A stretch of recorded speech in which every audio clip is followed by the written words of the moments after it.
Hello and welcome to the Calmcast, a time to feel calm and think clearly. I'm Claire Downham, the Queen of Calm, a transformational life coach.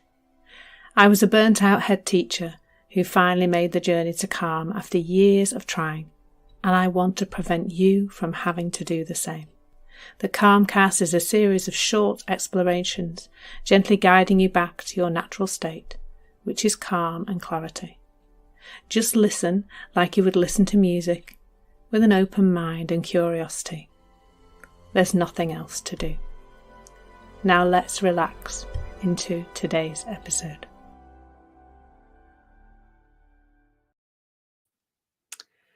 So today, the title is pretty brutal. It's Confidence Doesn't Exist. And if you're watching this live, you might not be watching it on LinkedIn because I've just had a message to say that it's not going live. But it's happening anyway, because this is the time that I do this. So here we are. I've not had that warning for ages, actually.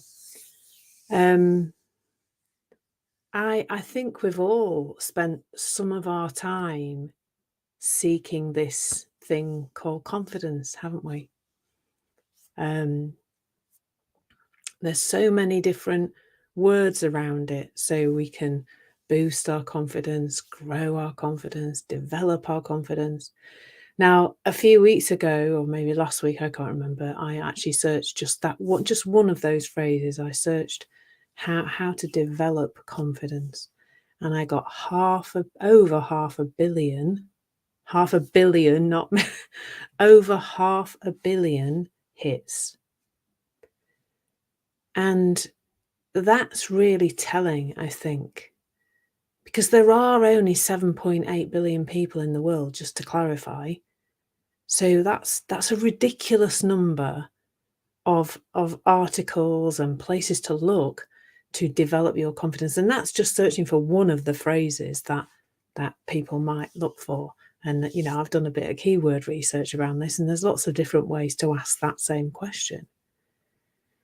And that really kind of reinforced the thing that I'd already started to see around confidence. So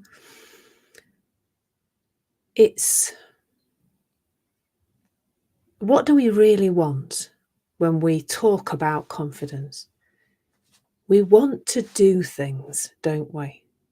Whether that's invite somebody to a conversation in your business to talk to them about being a client, whether it's making an offer of a price and a package and whatever to a client, whether it's asking somebody out on a date, or whether it's going live on a video, whether it's doing an actual video, whatever it is, really, we're just looking for one thing, aren't we?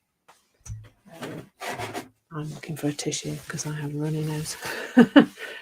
We want to do things, but it feels like we have a specific way we want to do those things. It's very, very specific, isn't it? We want to do them with nothing on our minds. We want to feel good when we're doing things. And we call this feeling good when we do things, we call that confidence. I think we've labeled it at some point in the past. Whenever the word confidence was created, actually I should look at the root of the word confidence, shouldn't I? The Latin or whatever root it has, that word. At some point in the past, people became aware that it was easier to do things when they felt good, when they had a nice feeling in their bodies.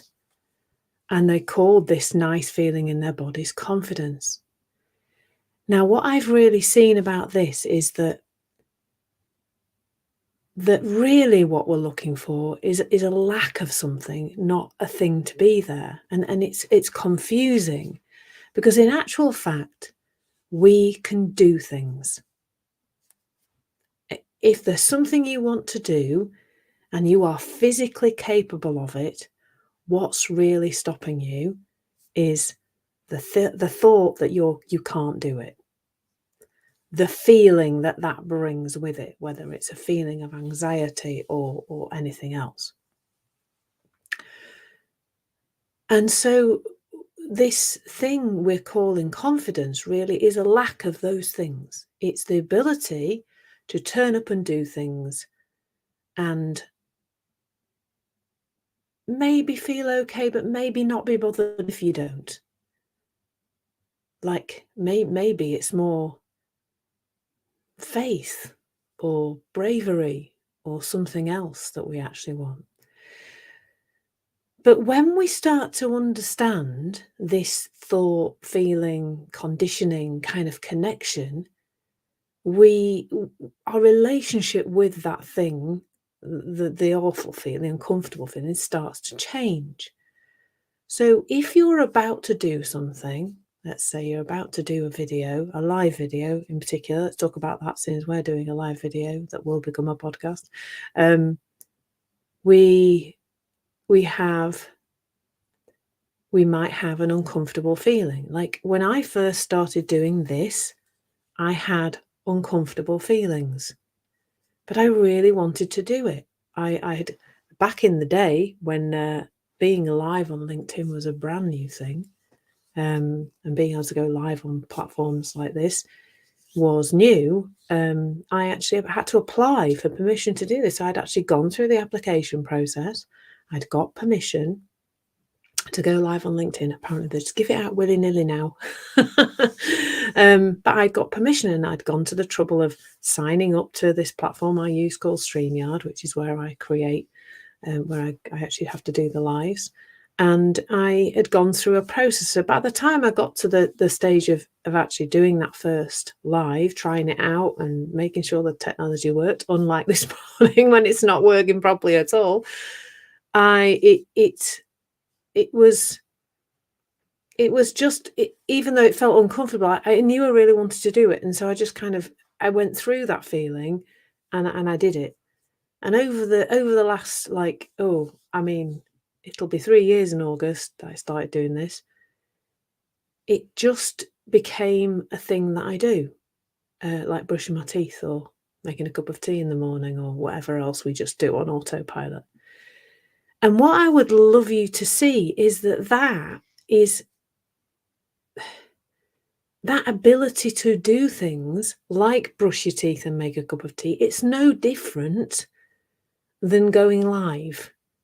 There's a few more technical things to do, but it's no different really, because if you're capable of doing it, it's the same. It's just that going live has all this stuff wrapped around it, which is the past, your past experiences, your past traumas, your past uncomfortable things, experiences that happened to you, things that people said to you. All of that comes in and feels awful. That conditioned reaction feels awful, and it feels like you can't do it because it feels like we have to feel a certain way to do things. But you don't. And this is really what I'm pointing to. You don't have to feel good to do things. It's a misunderstanding. You don't. It's nicer. Yeah, okay, we all want to feel nice when we do things. Well, I think more and more I don't actually, because I kind of know that when I'm butting up against these uncomfortable feelings, that's telling me that I'm about to grow, like I'm about to be a different person to the person I was before. And that is truly exciting. Like I'm just seeing that right now as I'm talking about it. That is a new exciting space to step into. So what even is this? Confidence is a lack of those uncomfortable feelings. But in actual fact, when you see that you don't need to not have those, it's a dodgy sentence, wasn't it? You can still have those uncomfortable feelings and those thoughts that are saying people are judging you, you're going to look stupid and you can't do that. You can still have all of that going on and do the thing, because your body's ability to move forward in space and time is still there. It doesn't ever go away. And how exciting is that? That is so exciting to me. And it all just makes sense to me. I'm hoping it's making sense to you that the reason why there's so much out there about confidence, and why there are over 500 million hits, just if you ask Google about developing confidence, is for this exact reason, because it doesn't really exist. So it's like, like if I want to build a wall, I go get some bricks and some mortar and I build a wall. Simple, isn't it? But this thing called confidence is just this, it's ether, isn't it? It's not really there. It's Michael Neal says, if it doesn't go in a wheelbarrow, it only exists inside this system. But what if you don't need to feel a certain way to do things? What if you can change your relationship with your thoughts and feelings? What if you start to see that that's holding you back is just this remnant of the past? It's the past. Do you really want some grumpy teacher who told you were rubbish at speaking in public to be ruling your life now? And that's what your body's telling you. Your body's saying, this, I've learned to react. Your body's saying, I've learned to react to this situation by creating these uncomfortable feelings to try and stop you from going and doing the thing. And the thoughts that go with that. And what if it didn't matter? Because confidence doesn't exist. What we're really looking for is the ability to do a thing without all of that on board. But if we can do the thing with that on board, I'll tell you what happens to it. It falls overboard pretty quickly. Because you're relearning how to be in the world. And that's it. That's what we want, really. Like, do you want to keep having to work on your confidence all the time? Or do you just want to be different in the world, be doing different things, be enjoying different things, be out there, spreading what you want to spread in the world, whatever that is? I think it's that, isn't it, really? So I'm just trying to get rid of this strange message I have at the side now. I don't even know how to get rid of it. There we go. So I can actually end this broadcast, which went live on LinkedIn or didn't. I have no idea. I guess I'll have to go look on LinkedIn and see if it did. But if you're listening to it or watching it somewhere else, great. If you listen to it on the podcast, fantastic. And if you'd like to just get stuff done in your life without the hindrance of trying to be more confident, or without the hindrance of that old conditioned thinking from the past, then I'm your gal. Like, let's not worry about growing your confidence. Let's just get you doing things that you really want to do. That's it. So lots of love. I hope you found that helpful and not too confusing. Take care. Thank you so much for listening. There's nothing to do now but bring some awareness to how this is working out in your life. Listen regularly to experience longer and longer periods of calm. This has been the Calmcast with Claire Downham, Queen of Calm. Take care and keep listening.